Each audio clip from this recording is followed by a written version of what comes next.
Subnautica Below Zero dives you quite literally into the underwater world of 4546b, where you'll explore, survive, and uncover the many mysteries submerged on this icy cold environment. The game follows Samael some years after the original, taking us to a familiar planet but not so familiar location. For fans of the original game, this is an exciting time indeed. Now, let's dive into it. To start, let's talk about the immersive and impressive art Subnautica Below Zero has to offer. Like its predecessor, the game does an incredible job of building many diverse and beautiful biomes into a fairly small area. The narrative forces the player to explore deeper and further, uncovering twisted bridges of coral, humongous lily pads, and mysterious caves made of crystal, just to name a few. The creatures to be found on the planet are just as diverse, albeit with a few old friends thrown into the mix. I'm looking at you, bladderfish.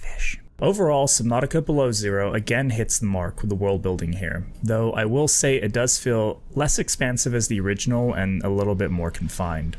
Moving on, let's briefly talk about the game's incredible music tracks. Of course, there's the steady, ambient music that creates a feeling of wonder and drive to explore as you discover new biomes and places, but there's also the incredible music offered through the game's jukebox via CDs found throughout the world. Trust me, these songs are an absolute bop and will make any deep underwater base feel just a little bit more homey. Subnautica Below Zero hits the mark here, and honestly, they go above and beyond what was needed.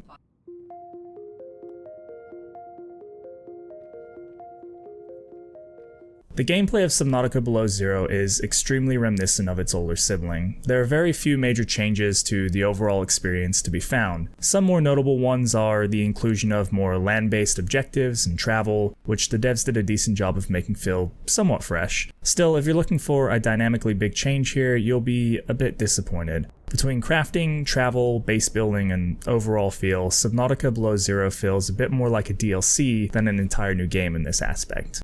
Finally, we come to the story of this interesting game. The original did an amazing job of building a whimsical tale that far outreached the original thought that your whole purpose was just to survive. Now, while Below Zero does weave an interesting story of its own, overall the implications and presentation make it feel much more mundane a storyline. The biggest and best change here was the inclusion of so much more voice acting and character development. While the original game made you, the main character, feel like a nobody who just happened to be at the center of the game, Below Zero delivers an emotional story built around a real main character with her own thoughts and feelings on the world around her and your interactions with it. Overall, the story was good, albeit slightly disjointed between the different distinct lines it offered. So, this brings us to the question, should you get it? If you enjoy games focused on deep exploration, world building, and story, then yes, this is a great game to check out. And if you love the first one, honestly, you'll love this one too, but you're just gonna have to give it a chance.